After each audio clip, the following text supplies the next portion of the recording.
우리 열왕기 상에 이어서 이제 열왕기 하입니다. 열왕기 하의 주제는 8장 19절이 요절인데요. 그 요절이 귀절입니다. 주제입니다. 같이 한번 읽겠습니다. 여호와께서 그의 종 다윗을 위하여 유다 멸하기를 즐겨하지 아니하셨으니 이는 그의 자손에게 그와 자손에게 항상 등불을 주겠다고 말씀하셨습니다. 예. 그와 그의 자손에게 항상 등불을 주겠다고 말씀하셨습니다. 예. 자, 열왕기 하는 크게 두 부분으로 나누어집니다. 1장부터 17장까지가 첫 번째 부분인데, 그래서 계속해서 분열왕국이 계속 이렇게 진행되다가 북쪽 이스라엘이 아수르에 패망하게 되는 내용까지가 17장까지입니다. 그리고 이제 18장부터 25장까지는 이제 잔존 왕국이 이제 남쪽 유다 왕국의 역사인데, 북왕국이 패망한 이후 130년에 회개할 기회를 주셨으나 결국 유다도 바벨론에 패망하는 것으로 끝이 납니다. 그렇게 둘로 나눠집니다. 그래서 열왕기 상하를 주목해 보면 북쪽 이스라엘과 남쪽 유다를 교차적으로 또는 대조적으로 계속해서 기록하고 있습니다. 얼른 보기에는 중심점이 북쪽 이스라엘에 있지 아니한가 싶을 정도로 이스라엘 역사를 먼저 언급한 후에 유다의 역사를 말씀하곤 합니다. 이렇게 하는 것은요, 그런 뜻이 아니라 북쪽 이스라엘이 중심이라는 얘기가 아니라 북왕국을 중요시하기 때문이 아니라 북쪽 이스라엘의 타락과 패망을 거울 삼아서 남쪽 유다가 회개하기를 바라셨던 거거든요. 근데 17장에 이르러서 기어코 북이스라엘이 아수르에 의해서 패망하고 맙니다. 패망하게 된 원인을 17장 15절 16절에서 이렇게 말씀합니다. 여호와의 율례와 여호와께서 그들의 조상들과 더불어 세우신 언약과 경계하신 말씀을 버리고 라고 이렇게 말합니다. 자기들을 위하여 두 송아지 형상을 부어 만들고 또 아세라 목상을 만들고 하늘의 1월 성신을 경배하며 또 바알을 섬겼기 때문이라고 말씀하고 있습니다. 그러니까 하나님의 언약, 북이스라엘은 멸망한 후에도 17장 33절에 보면 이와 같이 그들이 여호와도 경외하고 또한 어디서부터 옮겨왔든지 그 민족의 풍습대로 자기의 신들도 섬겼더라 라고 혼합 종교가 되었다는 말씀입니다. 이것도 믿고 저것도 믿고, 이 말씀도 오늘날의 교회의 경종이 되죠. 너무 좀 이건 극한 예인지 모르겠지만 어떤 그 성가대원 중에 한 사람이 정말 조심스럽게 나 지난번에 점치러 갔다 왔어 그랬대요. 그랬더니 거기가 어디냐고 많은 사람들이 물어보더래요. 자기도 가려고. 그러니까 교회에 나와서 예배도 드리지만 또 급할 때는 점도 치러 가고, 그런 상황이 진행되고 있었던 거예요. 북이스라엘이 멸망 후에도 그렇게 했다는 거예요. 문제는 여호와께서 이스라엘에게 심히 노하사 그들을 그의 앞에서 제거하시니 오직 유다 지파 외에는 남은 자가 없느니라는 언급으로 그치는 것이 아니라, 문제는 거기 그 정도에서 그치는 것이 아니라 유다도 그들의 하나님 여호와의 명령을 지키지 아니하고 이스라엘 사람들이 만든 관습을 행하였다라고 말씀하고 있다는 점. 이 점을 에레미야서에서는 에레미야 3장 8절에 보면 내가 패역한 이스라엘이 간음을 행하였으므로 내가 그를 내쫓고 그에게 이원서까지 주었으되 그의 반역한 자매 유다가 두려워하지 아니하고 자기도 가서 행음함을 내가 보았노라 라고 말씀하고 있습니다. 그러니까 이스라엘을 계속 거울 삼아서 유다에게 계속 기회를 주고 있지만 그게 아니라 유다도 똑같이 북이스라엘이 행했던 것을 그대로 행하고 있다라고 하는 것입니다.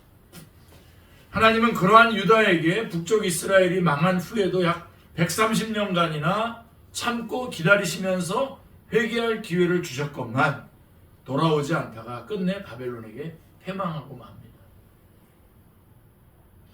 이런 맥락에서 열왕기 하에서 주목해야 할 점은 역사사의 중심적인 두 주제인 언약과 왕위가 어떤 도전을 받았으며 하나님은 이를 어떻게 보존하셨는가 하는 점입니다. 아까 말씀드렸죠. 성경의 역사는 계속해서 하나님께서 메시아 언약을 쭉 이어가시는 그 역사, 그 다음에 이것을 끊으려고 하는 사탄의 역사, 그리고 인간의 이야기는 인간의 행위로는, 인간으로는 구원받을 수 없다, 자력구원이 불가능하다는 얘기를 쭉 하고 있는 건데, 지금 우리가 다시 열왕기 하에서도 살펴봐야 될 게 뭐냐면 바로 하나님께서 계속해서 이것을 이어가고 있는데, 구속의 역사를 이어가고 있는데 어떻게 이것을 끊으려고 하는 그런 역사들이 있었는가, 그리고 하나님은 이것을 어떻게 보존하셨는가 라고 하는 것이죠.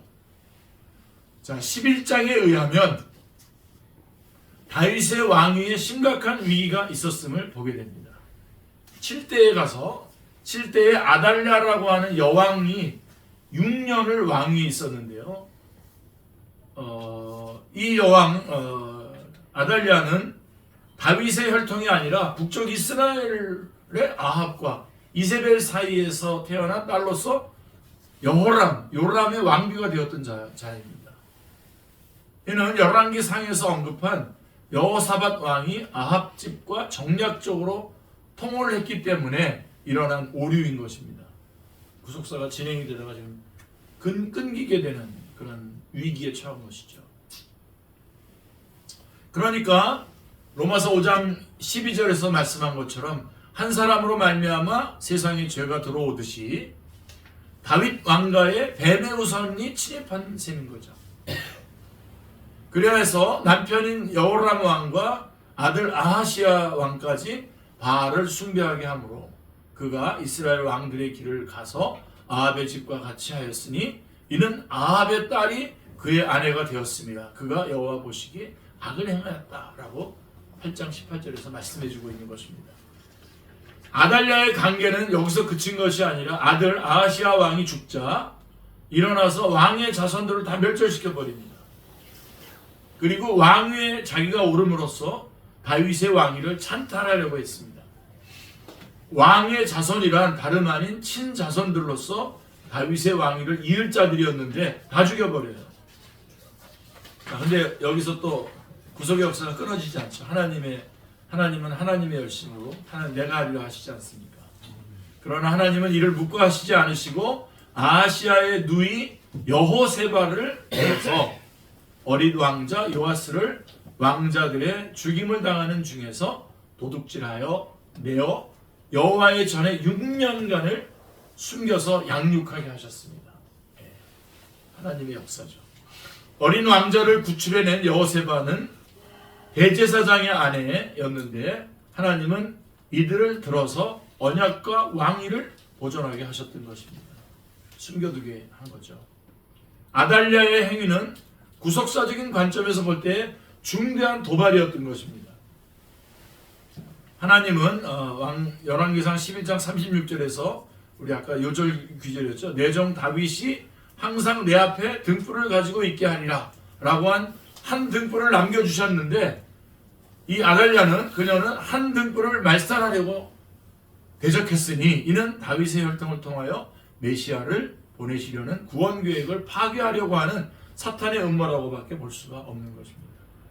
이 점에서 11장 3절에서 요아스가 그와 함께 여호와의 성전에 6년을 숨어있는 동안에 아달랴가 나라를 다스렸더라 라고 한 이 표현은 의미심장합니다. 다윗의 왕위는 끊어지고 왕의 보좌에 멸망에 가증한 것이 앉아있는 듯이 보이기 때문입니다. 마태복음 24장에 예수님이 말씀하신 것처럼요. 그러나 다윗의 왕위가 끊어진 것이 아니라 다만 진정한 왕은 어디 있었습니까? 여호와의 전에 숨어있는 기간. 진정한 왕은 여호와의 전에 숨어있는 기간이었다는 점을 우리는 유념해야 합니다. 기억하셔야 됩니다. 여호야다가 6년 동안 숨겨두었던 왕자를 인도하여 내어서 왕관을 씌우며 율법책을 주고 기름을 부어 왕으로 삼음에 무리가 박수하며 왕의 만세를 부르니라 라고 11장 12절에서 말씀하고 있습니다. 이 말씀은 우리로 하여금 하나님 우편에 계시는 왕이 나타나시는 날 박수하며 왕의 만세를 부르게 될 것으로 인도해 줍니다. 자, 16장에서는 이제 또 하나의 사건이 나오는데요. 복음을 변개하려고 하는 또 다른 음모가 하나 있는데, 아하스 왕이 수리아의 다메섹에 갔다가 거기 있는 제단을 보고 그 구조와 식양을 그려서 대제사장 우리아에게 보내는 사건입니다.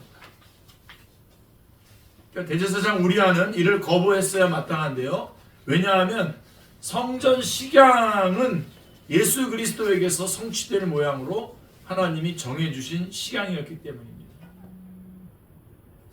그러나 11장 16절에서 우리아가 아하스 왕이 다메섹에서 보낸 대로 모두 행하여 제사장 우리아가 제단을 만든지라 라고 말씀하고 있는 것입니다. 그러니까 원래 하나님의 말씀으로 된 그 식양대로 지어진 것을 이거 바꾸게 되는 겁니다. 그러니까 오늘날로 말하면 저는 이 부분 읽으면서 교회가 원래 주님의 말씀대로 약속의 말씀, 성경 말씀대로 교회가 예배도 드리고 또 신앙생활도 지도하고 여러 가지 진행을 했었는데 열린 예배 이렇게 하면서 좋은 방법이 있으니까 그 방법을 다시 가지고 들어온 것 같은 그런 느낌을 받았습니다. 그런 모습과 같이 연상이 됐어요. 끔찍하죠. 그런 것들 참 많습니다. 제일 제가 위험스럽게 생각하는 것 중에 하나가 큐티를 하는 거 참 좋습니다. 해야 됩니다. 늘 해야 되는데 큐티를 하다가 보면 서로 그 성경이 말씀하려고 하는 그 본래의 의미대로 좀 들어가는 거는 자꾸만 놓치게 되고 어디로 가냐면 내가 이 말씀을 들었을 때 내가 느껴지는 것들을 그리고 그렇게 또 느껴졌던 사람들을 같이 공감을 해가지고 이 말씀의 의미를 그렇게 결론을 내려요. 우리들의 느낌으로 결론을 내리고 그걸 가지고 또 적용점을 만들고 해요. 근데 한참 멀어지는 거죠. 원래 성경 말씀하고 멀어지는 거죠. 그래서 큐티를 해야 되지만 사실은 큐티를 우리 그 새생명 이렇게 할 때 보면은 단계를 한 2단계 정도에서 이렇게 하는데 사실은 큐티는 고급 단계입니다. 고급 단계에서 하고 그래야 되는데 그런 대표적인 게 우리나라 한교회 목사님, 여자 목사님 항상 들어가면 안 돼요 여기. 그분 그렇게 그걸로 가는 거예요. 그래가지고 맨날 그러고서 그 다음에 어디로 넘어가냐면 그런 이야기를 통해서 자기가 실행했던 간증으로 넘어갑니다. 큐티 하고 쉐어링하고 간증으로 넘어가서 전혀 다른 기독교를 편하죠. 이렇게 둘러앉아가지고 뭐 말씀을 연구하기보다는 둘러앉아서 내 느낌을 그냥 서로 얘기하면서 이렇게 하면 편하죠. 편하고 또 그러니까 그런 것도 간증하고 한번 그런데 거기 가봤더니 막 남편한테 얻어맞은 얘기 뭐 이런 것들 막 하면서 막 뭐 어떻게 극복하라는 건지 그런 것들을 얘기하더라고요. 이 생각이 났어요. 이 부분에서. 자, 여러분 성막 식양은 하나님께서 정해주신 거잖아요. 여러분 우리에게는 성일, 성전이 있어야 돼요. 인간이 마음대로 할 수 없는 한 부분이 있어야 돼요. 그래서 우리는 인간이잖아요. 사람이잖아요. 하나님이 아니잖아요. 그래서 내가 마음대로 할 수 없는 그게 바로 선악과잖아요. 근데 그거를 그냥 내가 편한 것으로 싹 바꿔버려요. 그리고선 다 같이 공감하는 거죠. 우리 성경은 그런 거 없습니다. 다 같이 공감해도 성경이 아니라면 아닌 겁니다. 다 같이 이게 틀렸다고 하더라도 성경이 맞다고 하면 맞는 겁니다. 근데 자꾸만 그렇게 편하고 쉽고 열린 그다음에 또 열린 예배, 초신자들을 위한 예배, 청소년을 위한 예배 그런 예배는 없습니다. 우리 하나님을 위한 예배밖에 없지. 그래서 그런 예배가 어디 있습니까? 성령님 역사하셔서 얼마든지 이렇게 바르게 돌아올 수 있게 하시는데, 그러니까 이런 생각이 드는 거예요. 물론 그런 좀 안 믿는 사람들이나 이렇게 신앙이 연약한 사람들 접근을 잘하게 하기 위해서 우리가 노력을 해야 돼요. 연구도 하고 노력도 해서 그 길들을 열어놓아야 되지만 그게 성경을 벗어나서 하면 안 되죠. 성경을 벗어나면서까지 한다.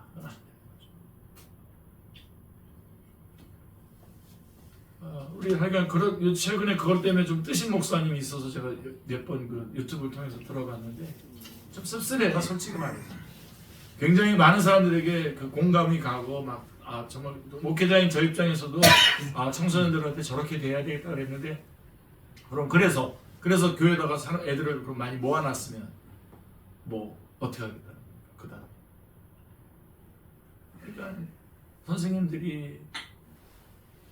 선생님들이 하여간 애들을 마음을 모르고 막 성경 읽으라고 그러고 막 그런다 그래요. 그래서 애들이 싫어하니까 그러지 말고 다른 방법을 하자는 거예요. 그럼 그래서 다른 방법으로 해서 왔단 말이에요. 그럼 결국 뭐 가르쳐 줘야 됩니까? 복음을 전해주고 말씀을 가르쳐 줘야 되지 않습니까? 그러니까 그런 면에서 좀 그런 것들이 있어요. 바로 이런 부분입니다. 우리가 정말 정신을 바짝 차려야 됩니다. 이는 성막 식양을 통해서 예수 그리스도의 구속 사역을 계시하는 것을 변개한 구약에 나타난 다른 복음인 것입니다. 다른 복음. 대제사장 우리아는 복음을 보수하지 못했다는 것이 되는 거죠. 그렇게 왕이 얘기했을 때도 이거는 그렇게 하면 안 됩니다라고 대제사장의 그 자리에서 그것을 지켜냈어야 되죠. 자, 히스기야 왕 때에 아수르의 대군이 침략해 왔습니다. 하나님께서는 내가 나와 나의 종 다윗을 위하여 이 성을 보호하여 구원하리라 라고 하시고, 이 밤에 여호와의 사자가 나와서 아수르 진영에서 군사 18만 5천 명을 친지라. 아침에 일찍이 일어나 보니 다 성장이 되었더라 라고 한 언약과 왕위를 보전해 주셨습니다.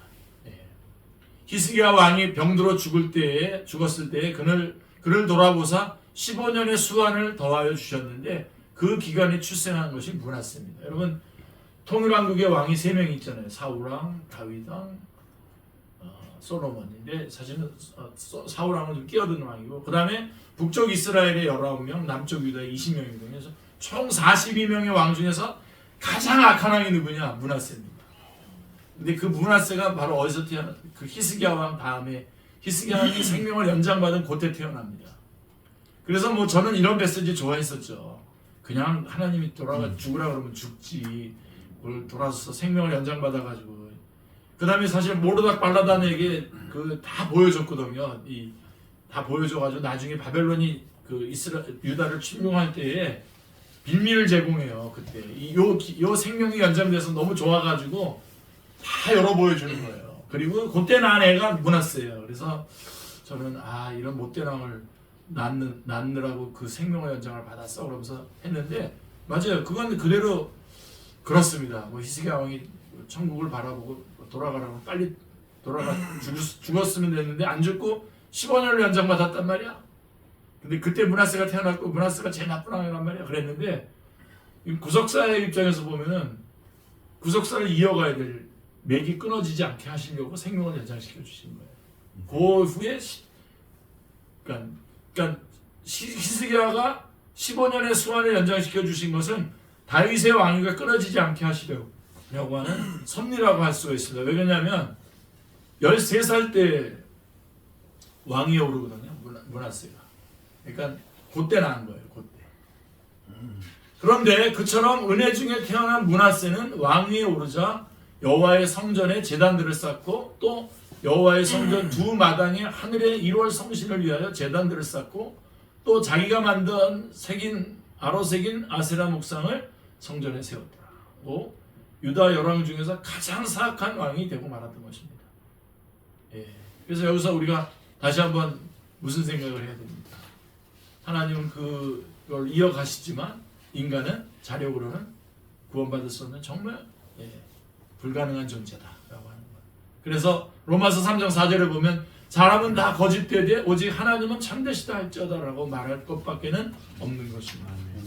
그런가 하면 므낫세의 손자 요시야는 그의 조상 다윗의 모든 길로 행하고 좌우로 치우치지 아니하였더라라고 가장 선한 왕이 되었습니다. 요시야가. 북왕국 이스라엘에는 선한 왕이 단 한 사람도 없었으나 남왕국 유다는 간간히 선한 왕을 일으키시어서 퇴락한 성전을 보수하고 언약을 갱신시키게 하심으로 메시아 언약을 보존시켜 나갔던 것입니다. 그러니까 간간히 선한 왕들이 나온 거는 메시아 언약을 보존시키고 그 다음에 뒤에 가서는 어떻게 돼요? 이 선한 왕들도 다 마지막에 다 타락해요. 네. 열왕기 상하에서 주목해야 할 단어가 있는데 그것은 산당입니다. 성전이 세워지기 전 솔로몬은 기브아에 있는 산당에 가서 일천번제를 드렸죠. 뭐 이때까지는 하나님이 인정해 주신 것 같아요. 아직까지는 성전이 없었었기 때문에. 그러나 그것은 과도적인 일이었던 것이죠. 그런데 성전이 세워진 후에도 성전이 세워졌으면 이제 성전으로 와야 되는데 성전이 세워진 후에도 백성들은 산당에서 제사를 드리는 구습을 버리지 못했던 것입니다. 요새는 뭐 기도원들이 많이 좀 없어지거나 그랬던 거 약해진 것 같은데 우리 어렸을 때만 하더라도 기도원들이 막 판을 쳤죠. 그때 이게 바로 산당이 바로 그런 느낌이에요. 예. 이거는 다른 복음과 같은 것으로 용납될 수 없는 것입니다. 그래서 선한 왕이라도 다만 산당은 없애지 아니하니라 이런 말씀들이 계속 이어져 나와요. 예. 열왕기상 15장 14절, 22장 43절, 열왕기하 12장 3절, 14장 4절, 15장 4절, 35절. 예, 이 점을 계속적으로 지적하고 있는 것을 보게 됩니다. 그런데 히스기야 왕 때 와서는 이제 여러 산당들을 제거하며 주상을 깨뜨리며 아세라 목상을 찍으며 모세가 만들었던 놋뱀을 이스라엘 자손이 이때까지 향하여 분향함으로 그것을 부수는 것을 보게 됩니다. 히스기야 왕 때 와서. 예. 그런데 다시 므낫세가 이 산당을 다시 세워요. 예. 예. 정말 태어나지 말았어야 될 왕인데 하나님은 이 므낫세를 통해서 구속사를 이어가요. 예. 이를 손자 요시야가 왕위에 오르자. 그래서 므낫세가 다시 세운 거를 이제 손자 요시야가 왕위에 오르자 각 성읍에 지어서 여호와를 경노하게 한 산당을 요시야가 다 제거하되 베델에서 행한 모든 일대로 행하고 또 거기에 있는 산당의 제사장들을 다 제단 위에서 죽였다고 말씀하고 있습니다. 자, 우리가 이 점에서 심각하게 물어야 할 점은 오늘날의 산당은 무엇인가라고 합니다. 뭘까요? 열심만 있으면 되는 것이 아닙니다. 진리에 입각한 열심이어야 되죠. 로마서 10장 2절 제가 너무너무 좋아합니다. 방향이 열심을 내는 게 중요한 게 아니라 열심을 내되 방향을 맞춰야 돼요. 정확한 방향을. 열왕기하는 두 왕국이 다 패망하는 것을 보여주고 있으나 남북 왕조 사이에는 뚜렷한 차별이 있다는 점입니다. 남유다가 20대에 이르도록 왕조가 바뀜이 없어요. 계속 쭉 유다 지파로 쭉 내려가죠.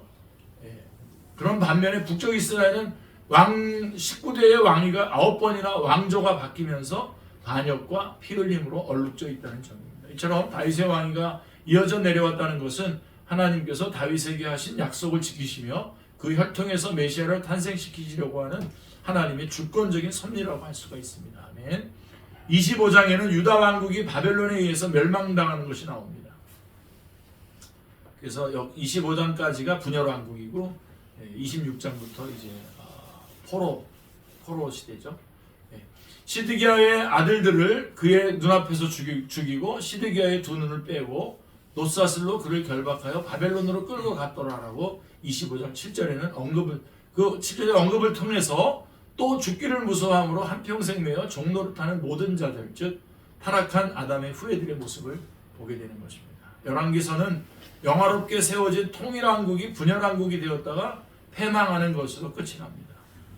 이를 통해서 보여주시려고 하는 바는 인간의 행위로는 그의 앞에 의롭다함을 얻을 자가 없다라고 하는 자력구원의 불가능성입니다. 그러나 여호와의 신실하심을 믿으십시오. 엘리야 선지자가 오직 나만 남았거늘 그들이 내 생명을 찾아 취하려 하나이다 한 절망적인 상황에서도 하나님은 어떻겠습니까? 바알에게 무릎을 꿇지 아니한 자 7천인을 남겨놓았다고 말씀하고 있습니다. 렘넌트라고 하는 거죠. 남은 자. 성경은 지금도 은혜로 택하심을 따라 남은 자가 있느니라라고 11장 로마서 11장 5절에 말씀하고 있는 것입니다. 또한 유다가 패망하고 왕과 백성들이 사로잡혀간 70년 포로 기간도 그리고 신구약 중간 시대의 침묵기에도 400년의 침묵기에도 왕위가 끊어진 기간이 아니라 여호와의 전에 숨어 있는 기간에 불과하다는 점입니다. 호세아서 3장에는 이스라엘 자손들이 많은 날 동안 왕도 없고 지도자도 없고 제사장도 없고 주상도 없고 에봇도 없고 드라빔도 없이 지내다가 그 후에 이스라엘 자손이 돌아와서 그들의 하나님 여호와와 그의 왕 다윗을 찾고 마지막 날에는 여호와를 경외함으로 여호와와 그의 은총으로 나아가리라라고 다윗 왕을 찾는 것이 예언되어 있습니다. 여러분 죽은 지 250년이나 되는 다윗 왕을 구하리라는 말씀은 다윗의 위에 오르실 메시아에 대한 명백한 예언인 것입니다. 성경은 우리를 향해서도 복스러운 소망과 디도서 2장 14절 같이 읽겠습니다. 복스러운 소망과 우리의 크신 하나님 구주 예수 그리스도의 영광이 나타나심을 기다리게 하셨으니 라고 말씀하고 있습니다. 하나님의 우편에 계시는 우리 왕께서 두 번째 나타나실 날이 다가오고 있습니다. 그때 우리는 박수하며 왕의 만세를 부르게 될 것입니다. 그래서 우리는 이 열왕기 하하서를 통해서도 예수 그리스도를 만나고 복음을 전하고 증거할 수 있어야 됩니다.